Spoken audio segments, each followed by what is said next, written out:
Hey, what's going on? Welcome back to Daz Reaction. Today I am reacting to some Michael Mcintyre, and if you don't know who he is a stand-up comedian from the UK, and he's he's relatively new in terms of comedians. He only came on the scene like major probably about a decade ago, and he's done a lot since. He's got his own game shows and everything now, but some of his stand-up is brilliant. I've not seen all of it. I've seen snippets, so I'm looking forward to this. This is a stand-up about his children, so the title "People Without Children Have No Idea What It's Like." And yeah, it's true, it can be that I am a father, so I know what it's like with children. But I'm looking forward to this. I hope you enjoy. Please don't forget to hit that like and subscribe button. I will be uploading daily, so let's get into it. And there are people in this room who do have children, and there are people in this room who don't have children. A lot of people don't. People who don't have children, they think they know, don't they? They think they know. They know what it means to have children. Sometimes they chat about it, don't they, in their little couples? You know, oh, I'd love to start a family one day with you. It'd be lovely. You'd make a really good dad. Oh, I think you'd be an amazing mum. It'd be so. Wouldn't it be so lovely having little versions of you and me running around? I'd love to have a family. And you think you know what you're talking about. You have no idea. You have no idea what it's like. You have no idea how difficult things will become in your life. Things that you don't even consider to be things will become nearly impossible. Do you know what? Honestly, the one thing that surprised me the most about becoming a dad is like when my little girl was younger, like when like the baby and that, it's a different matter. But when she could walk and talk and get the attitude back and things like that, I've always been a very calm and collective person, and not I don't get angry, I don't get pissed off and things like that. But with my little girl, she's 6 years old now, and that girl can push my buttons, and she knows how to do it. And she's developing that. She's at a stage now where I'll tell her something, and she'll roll her eyes at me, or I'll turn away and she thinks I can't see her and she's poking her tongue out at me and things like, oh hell no. No, that's something to me that like when kids get to this age and the attitude starts to kick in, that I'm a kid person anyway. I always have been. That like I think because I'm a big kid myself, like kids have always genuinely been better around me than other adults. But yeah, for some reason with my daughter, it's the attitude is there. And people that are not parents don't realise it. They just think it's these pure innocent little people growing up, and they're really not. When you have children. I'm talking about things like leaving the house, for example. This is how people without children leave the house. Shall we leave the house? Yes.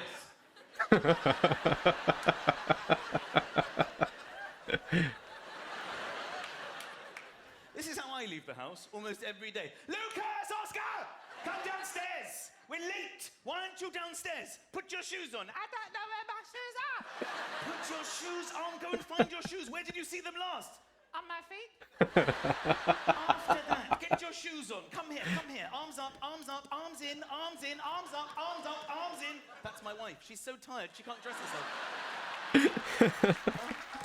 Arms in, what arms, darling? Where are we going? I want to go to bed. I am one of these people. I do not like being late for nothing. I mean, even for my little girl going to school, that I have a set time. Like I leave my house at 9:15 every morning without fail, and it's the case that she's ready. She's brushed her teeth. She's dressed. Her hair's done. She's got her own work. She's got a water bottle. She's got everything. 9:15 on the dot, out of that door. I know it gives me enough time to walk round to that school. She's got 5 minutes in the playground. She's not going to be late. When that bell rings, she's there to go in. And my wife will do it where she'll leave it till like 10 to, and it's the last second before, as we're walking round to the school, you can hear the bell going, and then my heart goes like, we're late, I can't believe we're fucking late. I hate being late, even like for anything. Like it could be for work, it could be going to meet someone. I hate lateness. I would rather be an hour early than 1 minute late. I'm just a weird person. Where are we going, darling?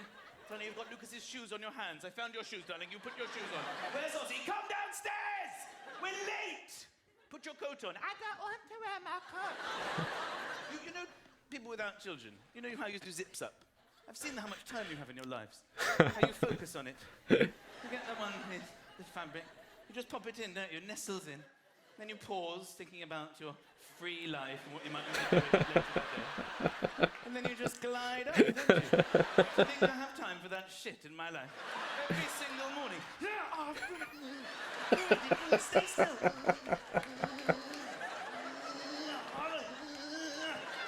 gonna have to put another coat on. I can't. I've ruined the zip. I'm sorry. I've made the situation worse. Ozzy! My 3-year-old will never come downstairs. The only way to get him to leave the house is we have to bluff. We have to pretend that we're leaving without him. It's the only way it'll work. We have to all go, bye-bye, Ozzy. We're all going then. We're all going. My other son loves it, the 6-year-old. We're leaving Ozzy. We're going to stay here. I hate him. Don't be so rude about your brother. Say goodbye. We're not really leaving. We're pretending to leave, okay? Say goodbye. Bye-bye. Bye-bye, Ozzy. Bye-bye. But he doesn't care. He just goes, bye-bye.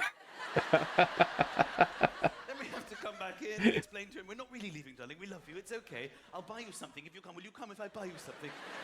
This is every single time we leave the house. The other day, we're leaving the house, and I just had enough. I just said to my wife, I'm sorry, I can't do this. We're bluffing. We're saying bye-bye to him. Then my wife says, let's go and get him. I'm like, stop. No, I've had it. No. My one is, I'm one of these that like, so at first I'm like, Lou, come on, we got to go. And it's like, 1 minute, daddy. And with her, it's the case that it's the shoes. She wears Velcro now because I don't know what the hell she was doing, but with her shoes, it had a dozen knots. Like, you got her lace and it's just knotted all the way up to the top. She can't even get her fucking shoe in. So now she wears Velcros. And then it's the case that it's the coat. That's like what he was saying with a zipper. That's one thing. Now she uses buttons. Then you get out the door. It's like, I need a wee. So get the and you try your hardest to like stay composed and things like that. And for me, it's usually the case that I'm standing at the front door. I'm like, go and have a wee, and then like my neighbour will come out, and I'm sitting there, I was like, what are you fucking looking at? Like, you start to get that pissed off. You're looking at other people around you outside of your house, and you start to get pissed off with him. Stop!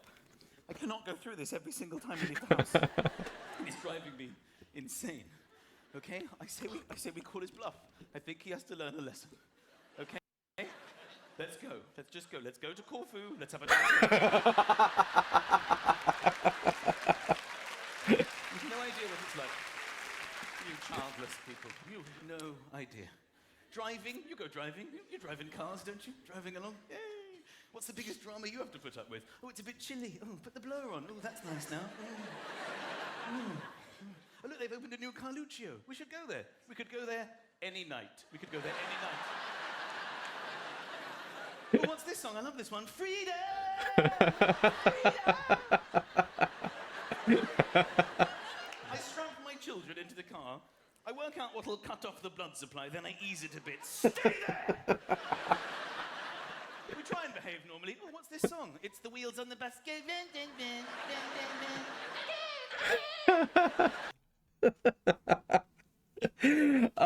When my little girl was a baby, I had it so she was in her seat, not a baby, but like up to the point where she was watching like the tweenies and the little baby bums and things like that.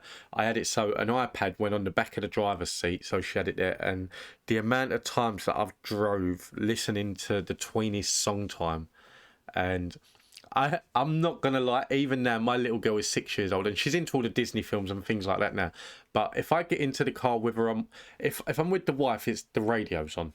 But if it's just me and my little girl getting in the car, guaranteed that, like, she came with me yesterday to buy a new computer chair. So guaranteed, like, as soon as we get in the car, the first song is "We Don't Talk About Bruno" straight away, and she gets so happy and like her eyes light up because it's all of her Disney songs, and she's got like Encanto, Turning Red, Frozen. She's got a whole Amazon playlist, like Amazon Music playlist, just for Disney songs that she likes, and I don't mind it, honestly. I for me, music's music as long as there's noise. But what I don't like is the fact that I play all these songs for her, and there's probably like 8 or 9 songs, so they end up on repeat, and eventually I get the songs in my head.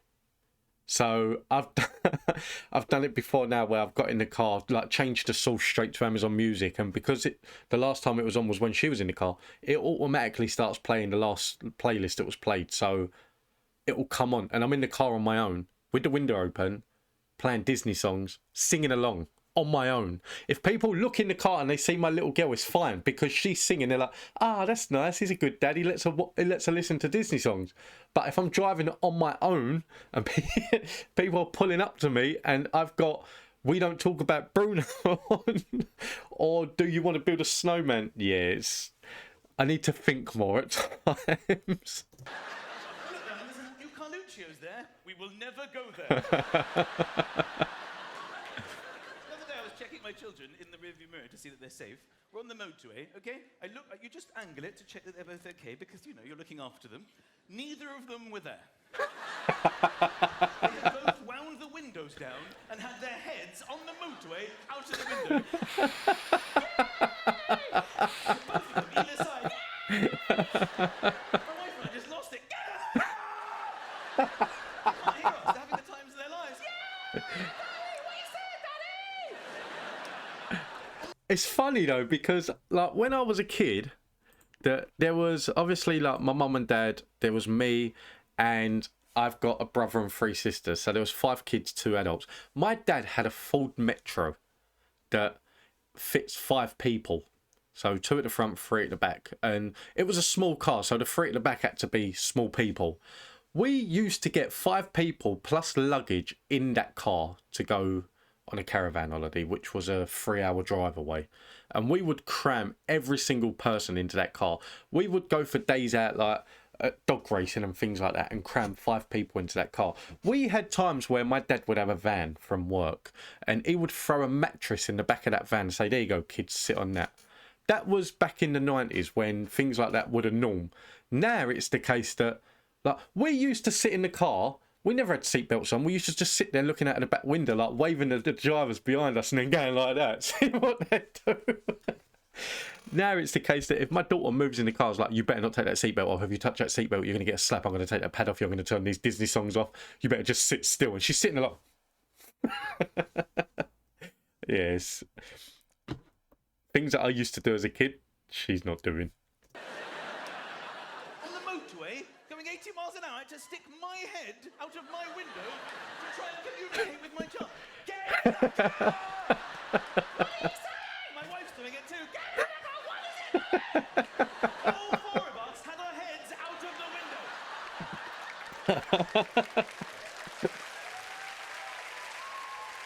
Meanwhile, a childless couple is driving past. Oh, look at the kids. I'd love to start a family one day. No idea what you're talking about. Sleeping. Sleeping at night. This is how people without children. Yeah, most nights, yeah. Good night, darling. Good night. Good night. Sometimes you go, sleep well, and the other one goes, I will. That's how cocky, how arrogant you are. I will, I know I will. Good night, darling. Have a good sleep. Good night. It's been a long time since my wife and I said good night to each other. Okay? Now we just go, good luck. Right, here's a parenting tip. This is what I've done with my little girl. My little girl, from being a baby, even to now, she's 6 years old, she's nearly 7, but even now, she will go to bed. She has to go to bed between 7 and 8 because guaranteed she can go to bed at midnight and she will still be up at 5:30 in the morning, guaranteed. Her body clock, like we've been on holiday where it's been late nights every night, like we've gone caravanning and there's the clubhouse, and so she's awake until like 11, 12 o'clock at night, and then she will still be up at 5:30, 6 o'clock in the morning. So I got the idea, I'm going to put a TV in her room because it used to be the case that she never used to want to go anywhere on her own. So she used to come and wake us up at 5:30 and it used to be a pain in the arse. So I put a TV in her room and I put a fire stick in the TV and she never knew how to use it, so she'd press the buttons and then 5:30 in the morning, like, Dad, I can't do it, I want Netflix, Dad. So I got another fire stick with the voice control, so guaranteed in my house every morning at 5:30 you will hear a 6-year-old going, Alexa, play YouTube, or Alexa, play Netflix, guaranteed. But I can sleep until about 8 o'clock. She won't come and disturb me. She'll get up, she'll go to the toilet and things like that, and then come back. And then it'll be around about 7:30, 8 o'clock that she'll come and wake me up. She'll be like, Dad, I'm hungry. But that for me is fine. She used to wake me up at 5:30 every single morning. And I used to have to go downstairs and sit there and listen to the crap that she wanted to watch. And like, kids are weird because I'll take her downstairs at R5 and I'll be like, Lou, I'm going to go sleep on the settee for a little while. Sit and watch your telly, relax, chill out, don't disturb me. And she's like, okay, daddy, okay. Guaranteed. Not even 5 minutes. Like, Dad, can I have some crisp? No, it's R5 in the morning, you're not having crisp. Okay. Dad, can I get some water? Yeah, go get some water. Dad, I can't reach the sink. Okay, I'll go and get... In the end, you're like, do you know what? Fuck this. I'm not going to try and fucking sleep. I'll wait until your mum's awake and then I'm going to go back to bed. But yeah, it's... Kids are a blessing. The best thing in life that you can do is have kids, but they are a pain in the arse. All through the night, they're screaming, Daddy, Daddy, Daddy. Sometimes they just wake up wide awake in the middle of the night. I'm asleep, it's like 2 o'clock in the morning. I wait, you know, when sometimes you don't realise it, but you sort of half open your eyes. Sometimes when you're asleep, I half open my eyes. My son is in my face.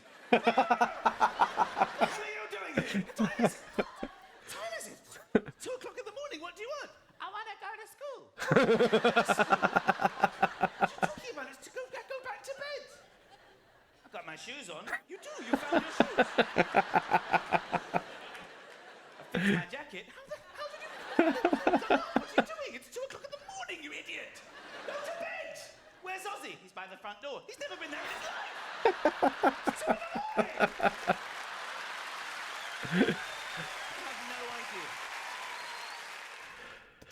That's brilliant. I like that. The thing is that it's always good when a comedian does something that you can relate to more. And obviously for me, I can relate to this a lot because I've got kids. And yeah, I mean, like I said, having kids is a blessing and a curse at the same time, that they take over your life in every way, but it's more rewarding than it is anything else. It's just certain things that you got to get used to. It's like I've got nieces and nephews that like they've had no routines or anything like that, but I've got 2 stepsons that are both disabled, so like they're both blind, both in wheelchairs, and both need round the clock care. So my house runs like clockwork. Everything is down to a routine. Everything is scheduled. So breakfast, lunch, dinner, bedtime, waking up time, bath time, down to everything. Everything in my house is scheduled. So my daughter's had to kind of get onto that schedule. So in a way that's helped. But yeah, kids will surprise you at every turn though. And like as they develop, it is a lot. And my daughter went for a phase. It was only a few months ago. Her bedtime was at 7 o'clock because she was always waking up at R5. I put her to bed at 7, which was fine. And then I said to her, that I'm going to change your bedtime to 8 o'clock. You get an extra hour. Because she was in her bedroom and watching her own telly when she woke up and she let me sleep, I said to her, like, I will give you an extra hour. And for about 10 days, guaranteed, around about 9:30, 10 o'clock, she would sleepwalk. Because she was going to sleep later and waking up earlier, she was sleepwalking. And at first I couldn't figure out why. So like me and the wife would be laying in bed watching TV and she'd just come in and start mumbling. And it was...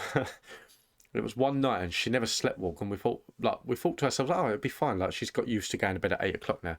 And the wife went to bed and I went downstairs and I was sitting there playing PlayStation or Fortnite. I was doing something, and when I got downstairs, that during the day every light in the house is on. That you couldn't get, if you had an headache, you'd be fucked because every light is on, every TV is going, there's noise, there's light, there's everything. So other night I go downstairs, both of the lights are off. The only light that comes through is the light from my computer, and the door's open so the dog can come in and out or whatever. And I was sitting there and I was playing a game, and you don't think of anything around you. Like I've got my headphones on, I'm playing a game, I'm concentrating, and like for some reason, I don't know, like I've turned and my daughter was standing there, so I've turned and she shit the fucking daylights out of me. It was one of those situations where I could have quite easily punched her in the face from being scared. It's like one of them moments where you think you turn and you see a ghost, but because the only thing lighting her up was the screen from the monitor, she shit the crap out of me. And then we put her bedtime back to 7 o'clock and she stopped sleepwalking. So yeah, but then we went on holiday for a week where she was going to bed quite late, and then at the time the clock changed and things like that. So her bedtime is now 8 o'clock and she doesn't sleepwalk. She's fine. But yeah, having kids, I love being a dad. I love my little girl, and she's just like me. She's got my personality. She's got my sense of humour. So like it is nice having a little mini me running around, but yeah, she can be a pain in the arse sometimes. Anyway, I hope you liked this video. If you did, please don't forget to hit that like and subscribe button down below. I will be uploading daily, so I will see you in the next one.